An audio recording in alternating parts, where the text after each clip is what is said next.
Most people laugh when they hear this Bigfoot was just a myth. What if I told you? They've lived among us for centuries, not hiding out of fear, but by choice. Iris Halley, a 61-year-old woman living alone deep in the Ruby Mountains, knew the truth, and she took it with her to the grave. No one believed Iris when she said she'd spent over a decade forming a silent, sacred bond with a tribe of Bigfoot. But when a surveyor named Luke Emory fell off a cliff near her cabin, she didn't call for help. She whistled a sound only they would recognize. By the next morning, Luke had vanished. Not devoured, but healed, sheltered, and protected. Because of a pact made long ago. I've spent the past 3 years investigating her story, interviewing witnesses, digging into buried rescue reports, and following markings in the forest that don't match any known human trail. In this video, you'll discover why Bigfoot may be more empathetic than we ever imagined, how they've quietly defended their land and even saved lives, and Iris's final voice recording, made just days before her death. Luke, now a father, said it best. They didn't speak, but they didn't need to. They cared for me, like family. If you've ever doubted their existence, watch this now, because what you're about to see might be your only chance to understand the truth. The wind carried something strange that morning, older than the trees, older than the trail itself. A cold murmur moved through the canopy like breath against the back of the neck. Iris Halley paused mid-reach, fingers brushing a damp cluster of yarrow tucked between stones on a moss-covered slope. Her breath hung in the air longer than it should have for autumn. And then came the sound. It wasn't a bird call. It wasn't wind. It didn't belong to anything she could name. Not coyote, not elk, not man. It started low, like a throat clearing beneath the earth, and stretched out like a long, groaning prayer. Finch, her old hound, blind in both eyes but sharper than ever in instinct, lifted his snout and let out a bark. One bark. Loud, urgent. A sound he hadn't made in months. Iris stood up straight, her knees cracking under her weight. She turned slowly toward the hollow. Hidden hollow. The one they never mapped. The one even hunters avoided. The fog there had a texture. You could almost scoop it into your hands. Birds burst upward from the canopy. Wings panicked and scattered. Something had startled them. Something real. Then came another sound, softer this time. A voice. Fragile, human, distant, echoing up through the shale walls below. Without a word, Iris turned from her basket and headed downhill. The slope was steep, the ferns slick, and her boots slipped twice. She didn't hesitate. Her hands brushed trunks as she passed.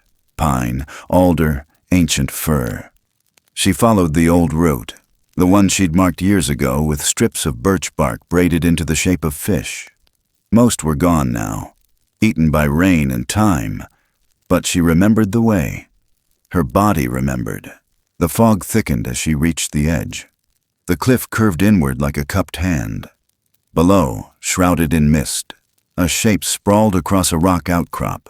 Unmoving, one leg bent wrong, blood smeared dark on the stone. A young man, pale, barely breathing. She tried calling out, but her voice was swallowed whole. No echo, no answer. Only Finch's low whine beside her and the hiss of wind brushing the hollow's teeth. Iris crouched low, every bone in her back protesting.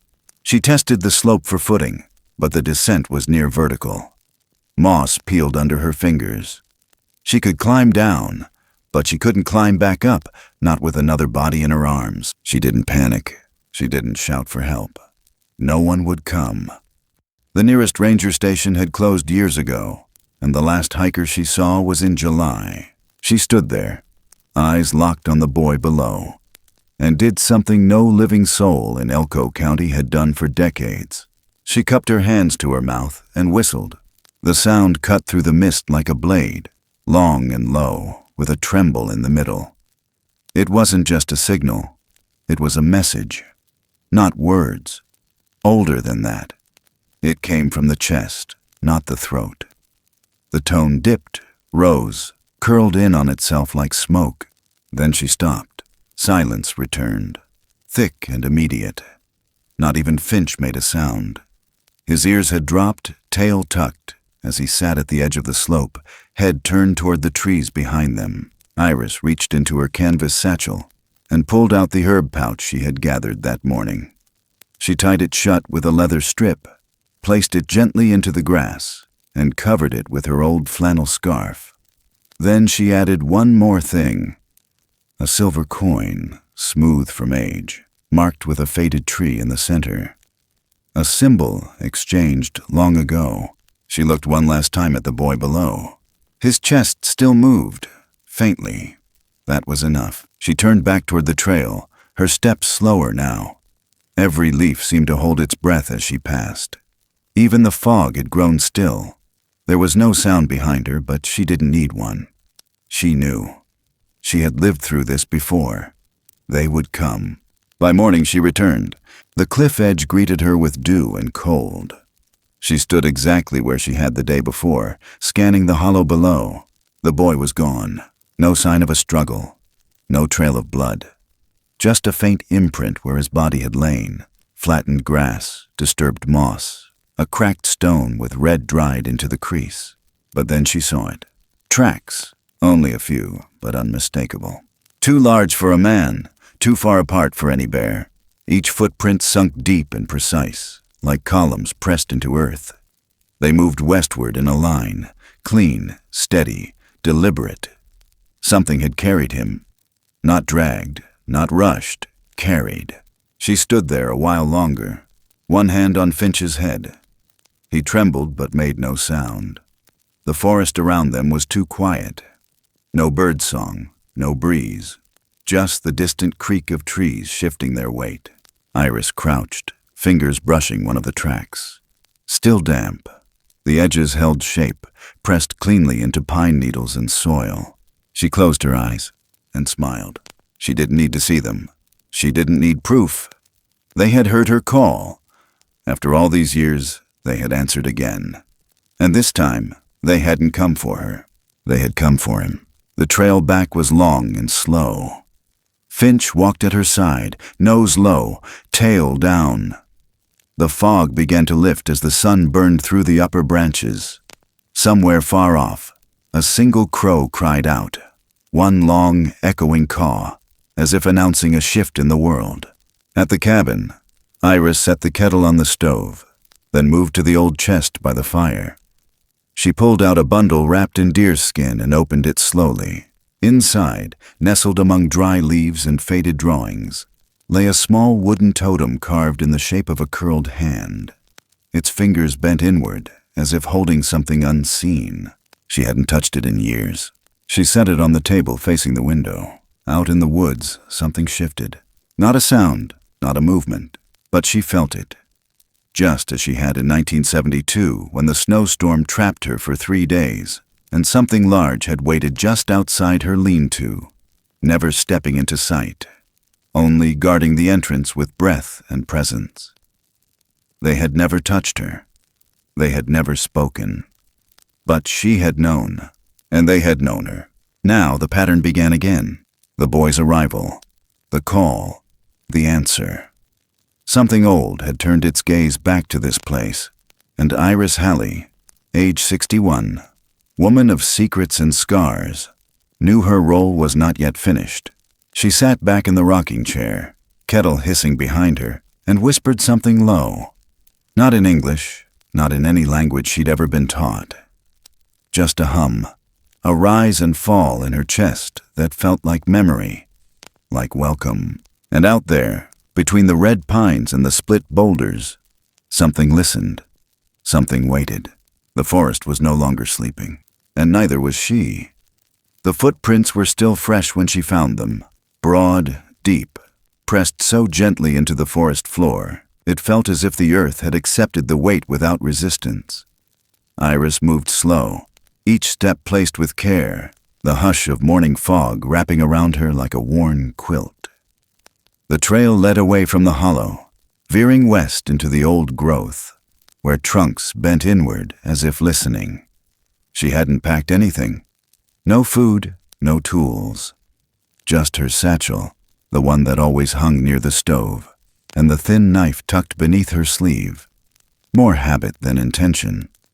Finch trailed behind her, his paws silent on the wet moss, tail low but steady. The fog shifted with them, curling through branches like smoke, growing thicker as they pressed deeper into the timberline.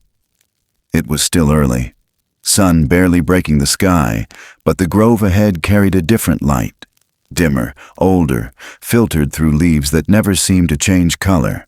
She knew this place. Every twisted root, every leaning pine, every broken-off trunk like a finger pointing nowhere. Shadow Grove. She hadn't set foot here in 14 years, not since the storm, not since the night she was meant to die in the cold and didn't. That memory lived in her bones, the taste of copper in her mouth, the bite of wind that peeled skin like bark, the pressure of something massive just beyond the flap of her shelter.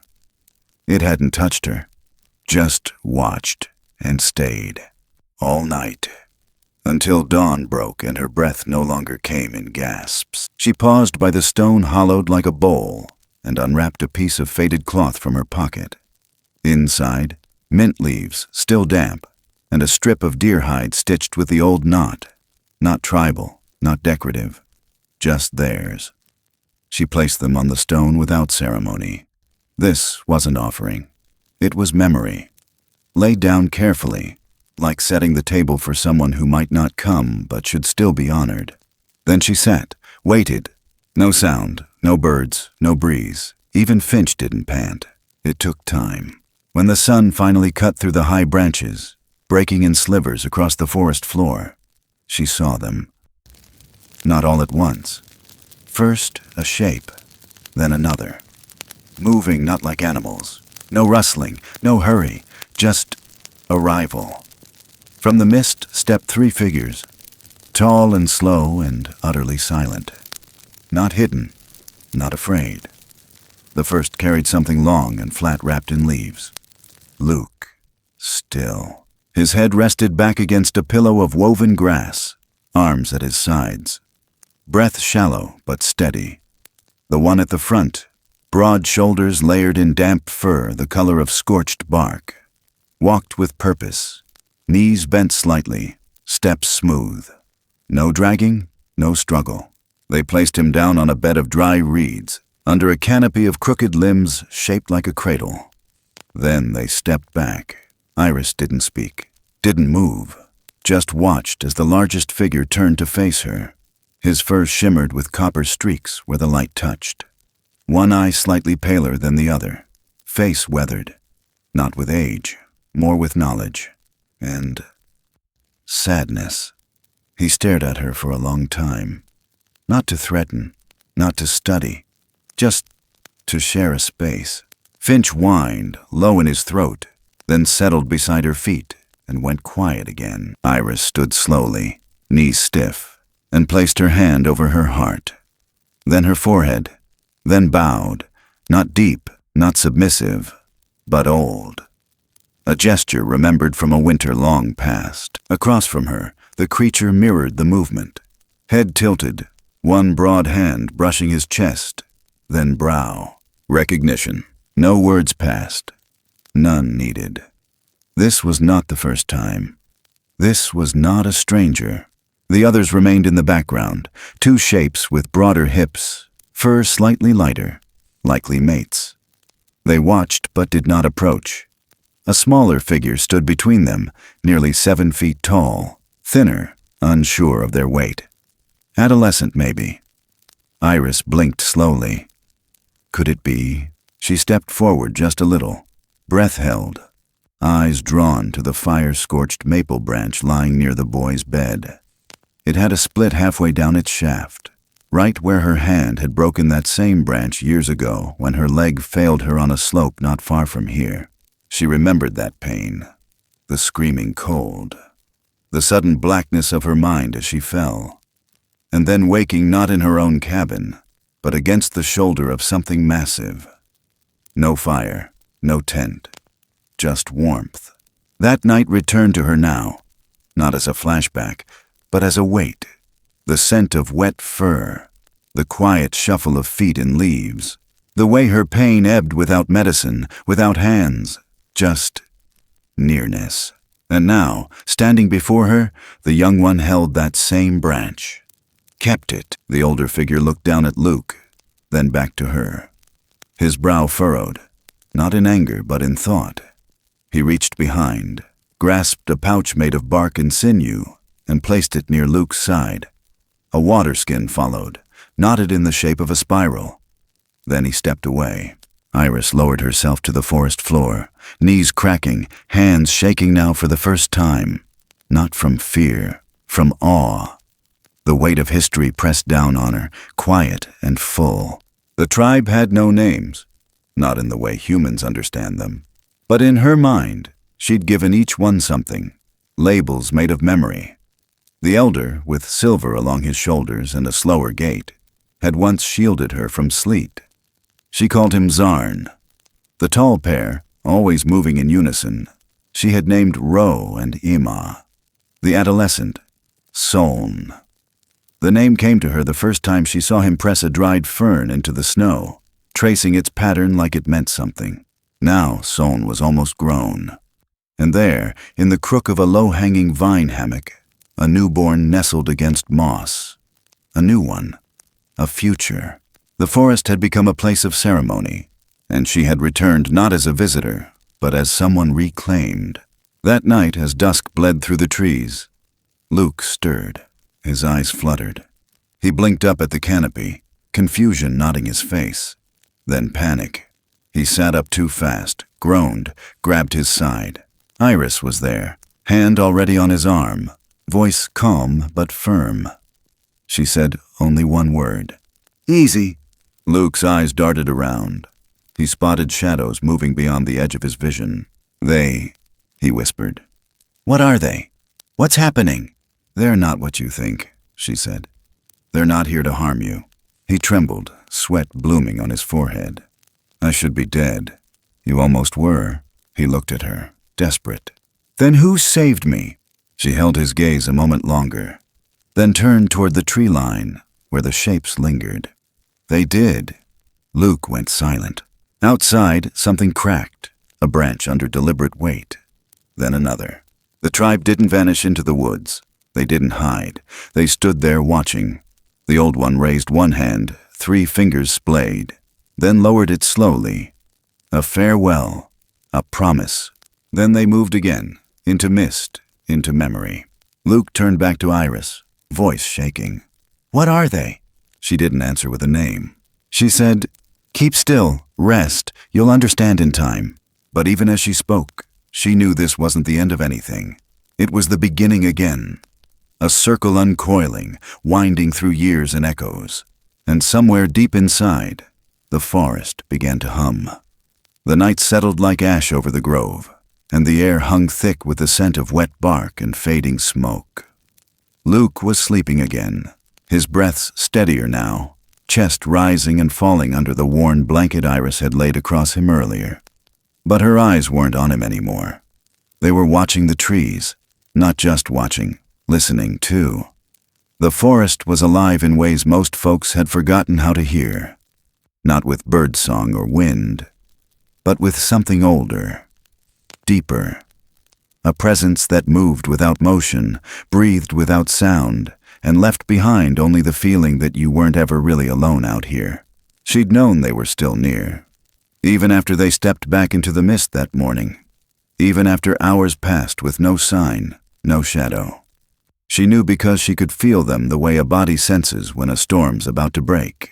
The fire had burned down low. Just embers now, enough to cast a faint red pulse against the underside of the leaves above. Iris sat close, knees pulled to her chest, wrapped in the same quilt she'd had for 20 years, patched in places, torn in others.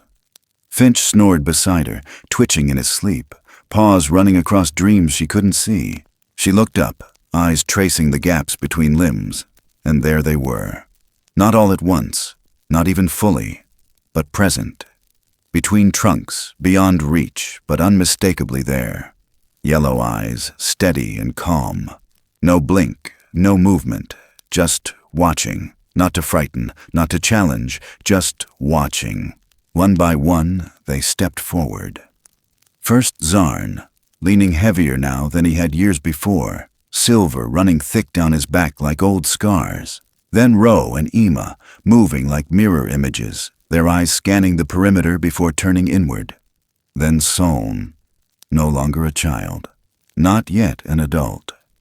His steps were cautious, not clumsy, but still carried the weight of someone learning to carry their own name, whatever name that might mean in their world. And finally, the smallest, nestled tight in Emma's arms, wrapped in woven moss and hide, eyes still closed. A new one. The tribe was changing, growing, still here. They didn't speak, not in any way humans would define, but the way they moved, the way they stood close but not too close, the way Ro slowly laid down a slab of roasted meat wrapped in pine bark beside Luke's feet. It all said enough. Iris didn't reach for it. She didn't say, "Thank you." She just bowed her head slightly, fingers curled loosely around the edge of her blanket, her heart knocking harder than it had all day. Solon lingered. He didn't sit, but he didn't walk away either. Just stood a few feet from her, clutching something in his hands. A red maple branch, dried and cracked at the top, its leaves curled but intact. She recognized it instantly. 14 years ago, she'd been alone in a gully near here, her legs shattered after slipping on black ice. She'd thought she'd die there, maybe wanted to, until something massive appeared through the snow. Not touching her, not dragging her, just sitting behind her, its body blocking the wind. She couldn't see its face, but it had stayed all night. And when she woke in the morning, weak but breathing, the branch had been lying beside her. That same branch. Now Soln held it like it mattered. He looked at her, eyes not fierce, not frightened. Just open, curious, maybe even kind. She nodded once, slow. He lowered the branch into the dirt, upright, like planting a flag, then stepped back. Luke stirred again. Iris turned. He groaned, shifting under the blanket. Then his eyes opened, wide, alert. He looked around fast, breath quickening. She moved to calm him, hand light on his shoulder. "It's okay," she said. "You're safe." His gaze darted toward the meat, toward the figures in the trees, now still as statues. "Are they real?" he asked, voice dry, low. She didn't answer that directly. Instead, she asked, "Can you sit up?" He tried, winced, managed a shallow rise. He spotted Soln then, not far off, and flinched. "They saved your life," Iris said. "Why?" She hesitated. Her eyes flicked to Zarn, who had begun to slowly pace the edge of the clearing, his movements almost ritualistic. "Because they don't see you as enemy," she said. "They see pain, and they respond to it." He frowned. "What are they?"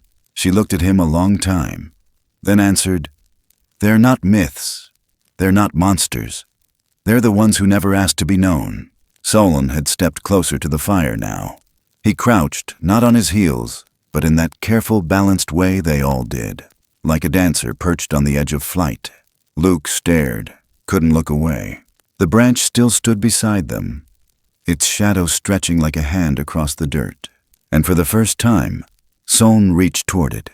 Not the branch, but the fire, just close enough for warmth. Finch woke with a start, ears twitching, but didn't bark. Just stared, tail thumping slowly once against the earth. Solon pulled something from his side pouch, another branch. But this one was smooth, sanded clean, with marks scratched into it. Lines that curved like rivers, shapes that might be animals. A spiral, almost identical to the one on the water pouch earlier. He passed it across the space, not to Luke, to Iris. Her hands took it gently, like holding a heartbeat. She studied the carvings, ran her fingers across them. They weren't words, but they were meant to be read. Then Soln backed away, disappearing again into the dark. The others followed, not in rush, not like shadows, just fading, Presence turned absence. Echo turned memory. The forest grew still again. Luke finally looked away. He breathed in deep, let it out slower. "What happens now?" he asked. Iris stared into the fire, fingers still tracing the symbols on the branch. She didn't smile. She didn't sigh. She simply said, "Now, we listen." The flames cracked softly. Somewhere far off, an owl hooted once, and for a moment, the clearing felt holy, like something sacred had passed through and left only its silence behind. And the night went on, without end. The fire had burned low again, casting little more than a whisper of orange onto the dirt floor beneath the canopy. Iris sat close, shoulders hunched under her shawl, fingers clasped around a carved wooden cup, the water inside cool and silent. Behind her, Luke slept deeper than he had since arriving, his chest rising steady, no more sudden jerks or low murmurs. The fever had broken. The forest had done its part, but something in Iris's chest still pulled tight, like a rope fraying at the edges. Something wasn't finished. The wind outside the circle of trees stirred in uneven gusts. Not strong, but restless, as if the woods had started to murmur among themselves. Something waiting, or watching, or both. She rose quietly, blanket sliding from her lap, and made her way past the edge of the camp, just far enough to see the clearing beyond. Her boots pressed soft into the moss. No sound, no crunch, just the hush of movement between the leaves. Finch didn't follow. He stayed curled beside Luke, eyes half closed, like he too knew there was nothing to guard against tonight. Nothing visible, anyway. Iris stopped beside a gnarled cedar. Its bark spiraled and split down the center like it had been carved by lightning.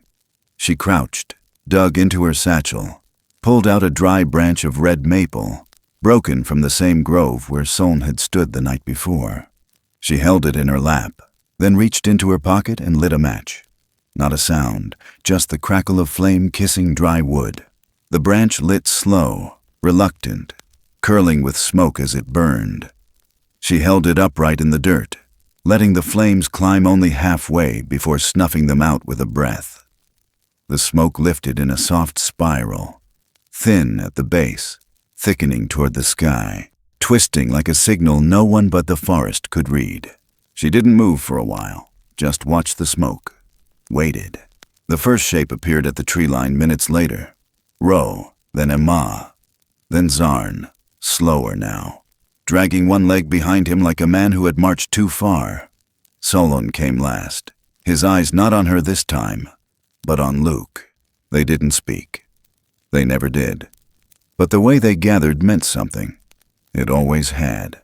Iris stood, faced them, no words, no greeting, just silence full of memory. She reached into her shawl and pulled out an old scrap of parchment, folded and yellowed, edges torn from years of keeping. She'd drawn it herself long ago, a line across a stream, a bridge not yet built, 2 circles on either end, like eyes facing each other.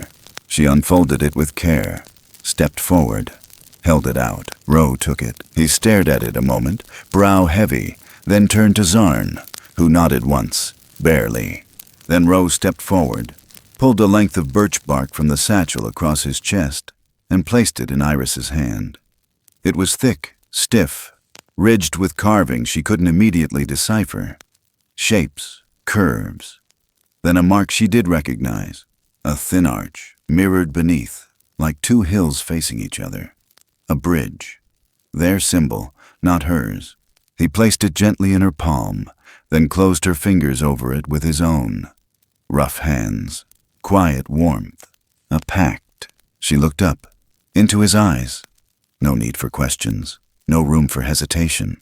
It was agreement. Help would come, but it came with weight. They would carry him, guide him, maybe more. But in return, she had to keep the line between them unbroken, had to protect the veil that let them stay hidden, had to promise, again, that the world beyond the woods would never touch them. She nodded once. It was enough. Solon stepped closer now, more confident this time, and touched the maple branch where it still smoldered. smoke now nothing more than a shimmer in the air. He dragged one finger through the ash and painted a small curved line across the back of her hand. She didn't flinch. Luke stirred in the camp behind her. A cough, the faint rustle of movement, but still not awake. Ro turned toward the path that led deeper into the forest, northwest, where the terrain dipped into shadow and stone. Iris understood. She turned back toward the camp, gathered her things in silence, tucked the birch bark symbol into her bag, and helped Luke to his feet. He protested, weak, confused. But she said only, "We're going. Trust me." He didn't argue again. As they walked, Ro and Ima kept their distance, flanking from afar, like guardians, like watchers. Soln moved ahead, scouting with an ease that made him near invisible when he wanted to be. Zarn stayed behind, slow but steady. The deeper they went, the colder it grew. Not biting cold. A colder born of silence, of altitude, of space untouched by boot or tire or radio wave. They crossed a creek that ran shallow and fast, water clear as glass and colder than ice. At the far side, Soln knelt, placed his hand on a flat stone, and waited. Iris followed, did the same. Luke hesitated, but he looked at her, saw something in her eyes that stilled the panic, and copied their movements. The stone shimmered faintly where their hands had touched, just enough to notice, like something remembering their presence.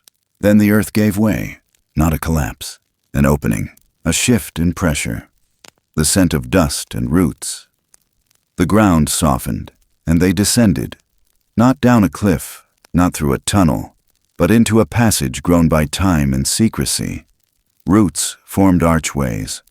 Old bones of trees layered in moss and dirt shaped the ceiling. The air here was still, but alive, like a place that breathed from the rocks. They walked in silence, the only sound being the hush of footsteps over packed soil and the occasional creak of something ancient settling. Halfway through, a sound cracked loud and close. The roof trembled. A section of tunnel sagged, roots pulling loose. Soln rushed forward, threw his shoulder against the slipping stone, held it fast while Iris and Luke passed beneath. The weight strained him, muscles drawn taut, his breath forced through clenched teeth. Iris paused, met his eyes again. Gratitude, unspoken. Then she guided Luke forward, faster now, feet sliding on the curve of dirt. At the end of the tunnel, the air opened up.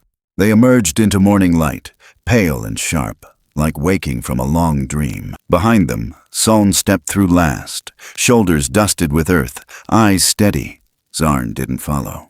He'd stayed behind. Iris turned. Nothing but trees now, no sound. Only a branch lay near her feet, charred at one end. She picked it up. Carved into its side was a shape she hadn't seen before. Circular, a snake devouring its own tail. Time folded in, and something inside her folded with it. This wasn't just a journey. It was a crossing, and they had just stepped over. But the cost of that crossing had yet to reveal itself, and the woods ahead held more than refuge. The smoke came first, thin and gray, curling between the trees like a warning whispered too late. It stung Iris's eyes before she even saw the sky. By the time they crested the next ridge, the air had thickened, bitter with the scent of burning pine and something else underneath. Plastic, maybe. Or oil. A fire not of nature, but of accident or ignorance. Luke covered his nose with his sleeve, coughing hard. Iris squinted against the rising wind, trying to spot the source. Soln had already moved ahead, a blur of fur and breath and silent urgency, ducking between trees, scanning the horizon. Something wasn't right. The birds had vanished again. No chirps, no wings. Even the squirrels had gone still. The woods held its breath. Iris felt the weight in her chest before she heard the sound. Faint, muffled, human. A child's voice, broken into sobs, somewhere just beyond the brush line. She froze, pulse thudding in her ears. Luke heard it too. He looked at her. No words were exchanged. There was no need. They ran. Branches clawed at their sleeves. Leaves slapped their faces. The earth turned uneven, riddled with roots and the soft crunch of half-burnt foliage. And then, beneath a spindly cedar with half its needles gone, they found her. A girl. 10, maybe 11. Dirt smeared across her cheeks. Blood crusted near her hairline. Knees drawn tight to her chest. Arms wrapped around herself like a last defense. She didn't see them at first. She just stared blankly into the woods, eyes wide, unfocused. Iris knelt slowly, hands up, voice low. Hey, sweetheart, you're okay now. We're here. The girl flinched, but didn't speak. Her lips moved, maybe trying to form words that wouldn't come.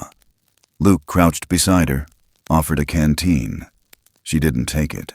And then came the second sound.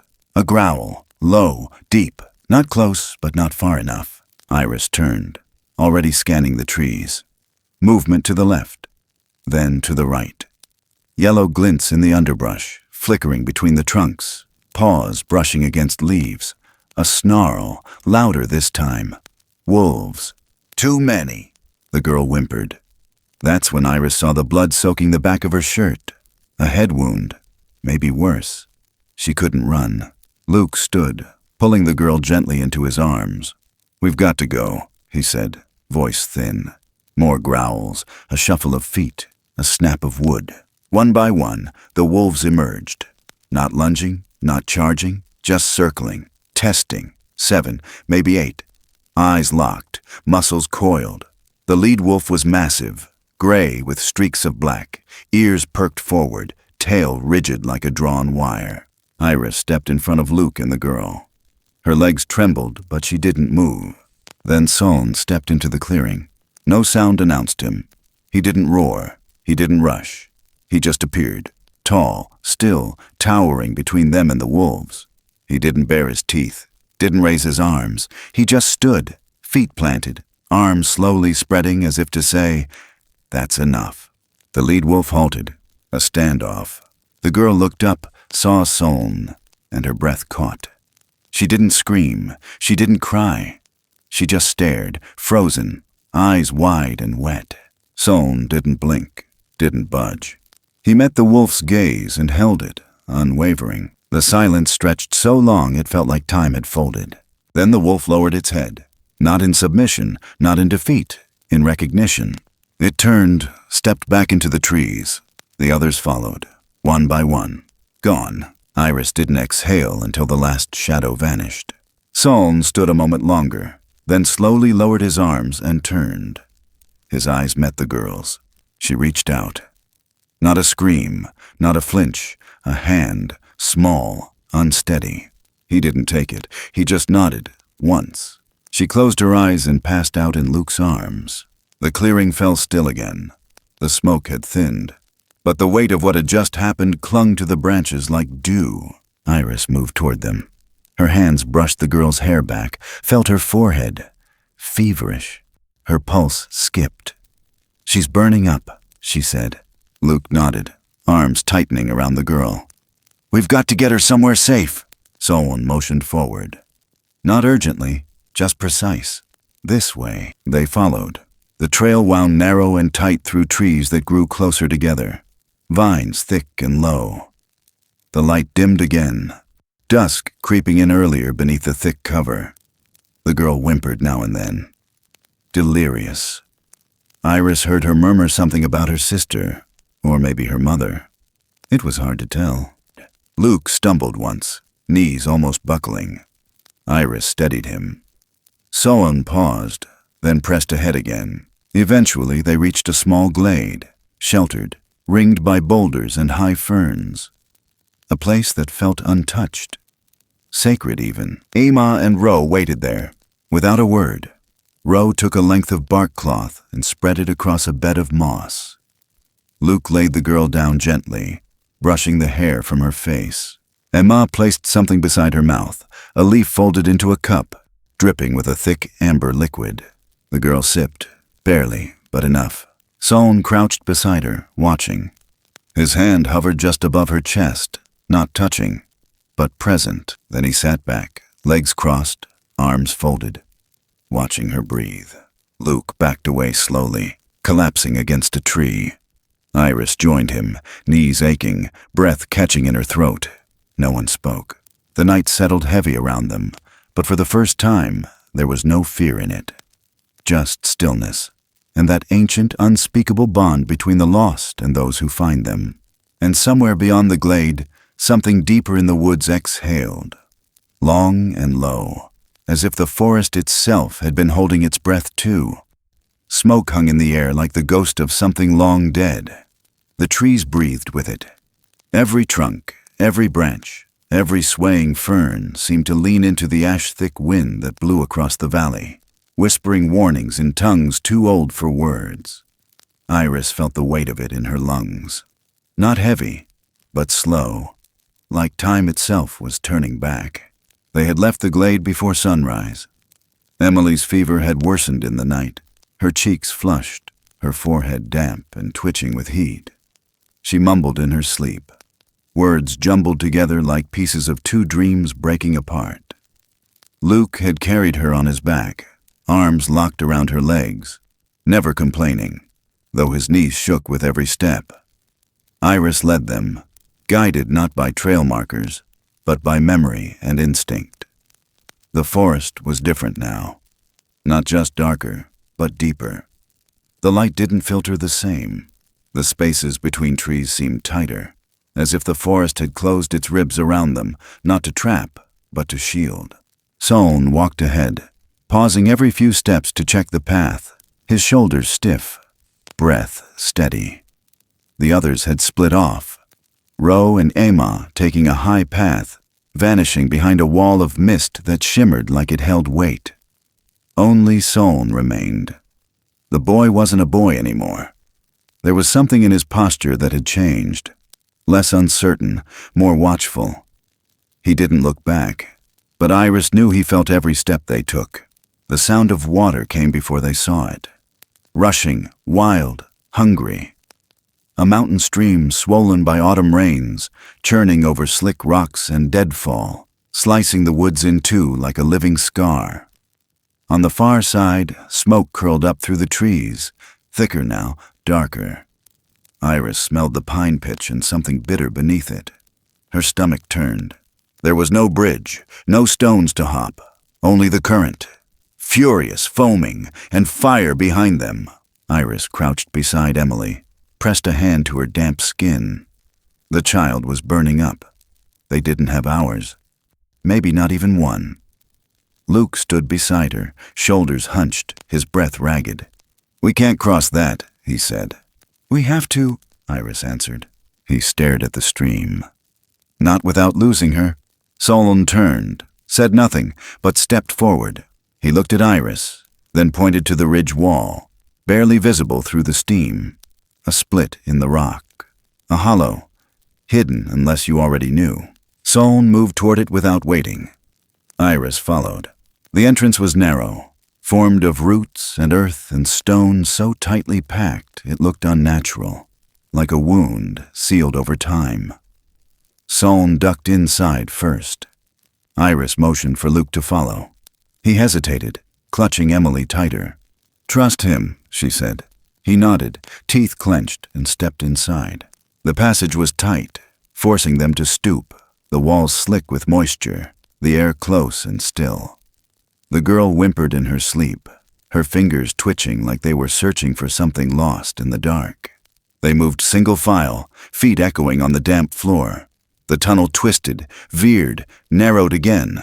At one point the ceiling dipped so low Iris had to crawl. Then it happened.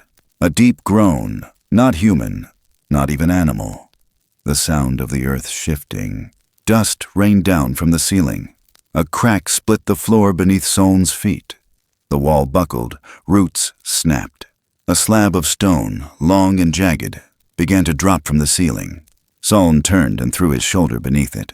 He didn't cry out, just held. His arms shook, his knees bent, his back bowed against the weight. Iris gasped and pulled Luke forward. "Go!" she snapped. "Move, now!" Luke didn't ask questions.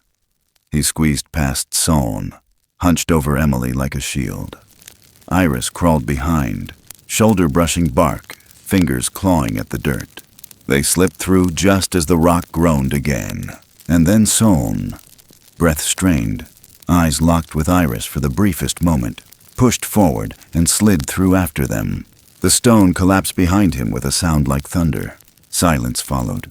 No one spoke. The tunnel ahead sloped upward. A glow spilled in from ahead. Not firelight, sunlight. They emerged into a glade bordered by sheer stone on 3 sides. The trees high and ancient, their roots twisted like old hands. The air was clear, quiet. Ro and Ima were waiting. Iris stumbled forward, knees weak, and dropped to the ground beside Emily. The girl was still. Too still. Her skin pale, lips cracked. Ro stepped forward and held out a pouch, a mix of herbs and water, thick and bitter. Iris took it and gently poured it between Emily's lips. The girl flinched, then swallowed. She blinked once. Her eyes didn't focus. Then she coughed. It was a wet, rasping cough, but it was sound. Life. Luke sank to his knees, head bowed, breath shaking in his chest.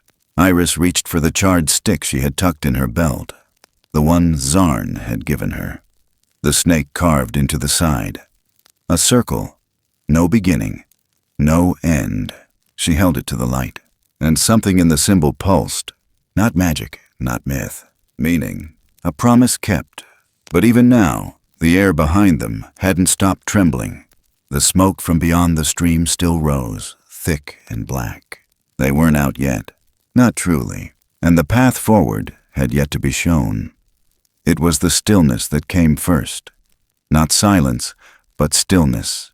Like the forest itself had exhaled and then forgotten how to draw breath again. The trees stood motionless, not even a whisper in the canopy. No birds, no rustling ferns. Just that strange hush that pressed against the eardrums, made the air feel heavier than it should, as if something sacred had just stepped out of sight.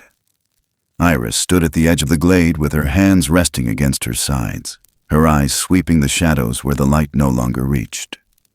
She didn't speak. Not yet. Luke was sitting on a patch of moss a few yards away, rubbing Emily's back gently as she slept against him. Her fever had finally broken. Her breath came steady now, soft and slow, like the beginning of a lullaby. Solon lingered at the perimeter, back half-turned, watching the tree line that had once been a passage, and now was just a wall of leaves and stone and time. He hadn't moved in nearly an hour. There were no footprints left behind, not even faint ones. The tunnel they'd come through had vanished, sealed with earth and moss and something deeper than either. The forest had taken back what it gave. Iris stepped forward, fingers grazing the bark of a nearby pine. It was warm, oddly so, as if the sun had touched it even in shadow. She walked slowly toward the center of the clearing, where the ground sloped slightly inward, the shape of a shallow bowl. She crouched and pressed her hand flat to the soil, damp, but no longer trembling. Something had changed. She stood and turned to Luke, her voice low. "They're gone." Luke's head lifted. "What do you mean?" She didn't answer right away, just looked past him, past Emily, past everything visible. "They've stepped back," she said. "Completely." Ro and Ima hadn't returned. Neither had Zarn. The glade that had once held warmth and presence now felt like an abandoned room, still echoing with what used to be. And yet, it didn't feel empty. Not entirely. Luke stood, careful not to wake Emily. His eyes moved to Soln, who remained where he was, like a statue carved from bark and dusk. "What about him?" Iris shook her head. "He's deciding." That answer made Luke frown. "Deciding what?" "If he stays," she said, "or goes with them." Luke looked again. And now he saw it. The tension in Soln's shoulders, the way his hands were clenched at his sides, the stillness that was not calm, but waiting. Emily stirred then, blinking slowly awake, her hand reaching for the hem of Luke's jacket. He looked down and smiled. "Hey, you're okay," he whispered. "You're safe now." She nodded weakly. Her voice came out in a rasp. "Are we going home?" Luke's jaw tensed. "I don't know," he said. Iris knelt beside them. She smoothed Emily's hair back, felt her temperature again. Cool now, but fragile. "You're not out of the woods yet," Iris murmured. "And I don't just mean that literally." Soln moved. Just a step, barely noticeable, but enough. Iris rose. Her eyes met his. She nodded. A silent thank you. A farewell. But he didn't return the gesture. He walked past her instead. Toward Emily. She looked up at him, eyes wide. Not afraid, just small. He knelt. Slowly. Deliberately. One hand resting on the ground to steady himself. His other hand opened, palm up, and inside was something Iris hadn't seen before. A piece of charred wood, about the size of a finger. Etched into it, barely visible, was the snake symbol again. But this time, something was different. There were two snakes, intertwined. Emily reached out and touched it. She didn't take it, just let her fingers rest against his. Soln let go, left the symbol in her palm. Then he stood, turned, and walked away. No fanfare, no goodbye. The trees closed behind him, quietly, as if they had always been waiting to do just that. Iris watched him disappear. Her throat tightened. There was no time to mourn, not yet, but she felt it anyway. A sound caught her attention. She turned. On the wall of stone behind them, on the face of a boulder smoothed by centuries of wind and rain, something new had appeared. It hadn't been there before. Not when they'd arrived. Charcoal lines, rough, bold. Figures. 5, standing in a circle. One was clearly Iris, the shape of her shawl, the length of her braid. Beside her, Luke and Emily, smaller but distinct. And across from them, 3 figures taller than the rest. Not looming, not threatening, just present. And for the first time, they were all drawn with their hands joined. Iris reached out, fingertips brushing the rock. Still warm, still fresh. Emily stepped beside her, still clutching the twin snake token. "Did they draw that?" she asked. Iris nodded. "Why?" "To remember," she said, "and to let us know they remember too." Luke stared at the image a moment longer, then took a step back.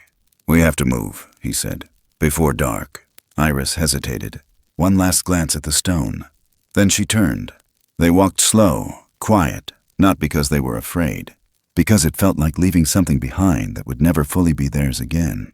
But the path was clear now, and though no one walked beside them, they didn't feel alone. The first drawing appeared on the edge of a classroom chalkboard. A red crayon. Crude, but careful. Trees in uneven rows. A grayish figure with wide shoulders and long arms. And in the center, a girl. Small, smiling. One hand reaching up toward the towering shape beside her. No name, no caption. Just a child's version of something her words had never fully explained. It was 7 years later. Crooked Pine Elementary was smaller than before. Fewer families now. More trees reclaiming the edges of the lots. But inside room 4B, on a damp October morning, Mrs. Kellerman paused mid-lesson when she saw the sketch taped to the window pane. "Emily," she said softly, "who's that tall friend of yours?" The girl looked up from her desk, didn't hesitate. "He carried me," she said. "When I was sick." No one laughed. A few kids glanced around. One whispered something under his breath, but it faded quickly. At recess, the drawings multiplied. Some in pencil, some in chalk, scraped onto pavement. Always the same. Trees, mist, and the figure. No one had taught them how to draw the hands quite right. But somehow they always came out open. Gentle. Not reaching to grab, but to guide. Far from there, in a university lecture hall 2 states north, Luke Halley adjusted the mic on his lapel. His voice was steadier now, though the story never got easier to tell. He skipped the part about how he fell. He didn't say much about the fever or the hidden tunnels or the tribe without names, but he spoke of survival, of unexpected guardians, of the bridge that never broke. He showed photographs, only the ones he'd been allowed to keep. One, in particular, lingered on the screen behind him. A chunk of dark wood, carved into a circle, with twin serpents locked in quiet symmetry. It sat on a granite shelf now, untouched, unclaimed by science, unrecorded by any tribal language known to the archivists in the room. Most folks just leaned back in their chairs, their faces unreadable. A few smiled politely. A few crossed their arms. But one woman in the front row, white-haired, cane resting by her knee, spoke after the last slide faded. "I saw eyes like that," she said.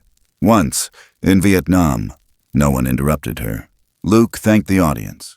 He didn't mention the place by name, never said Nevada, never said Iris. But afterward, a man approached him.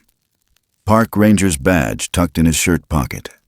Quiet, thoughtful. "I've seen footprints," he said. "Didn't take pictures. Didn't think anyone would believe me." Luke just nodded. That was enough. Later that week he returned.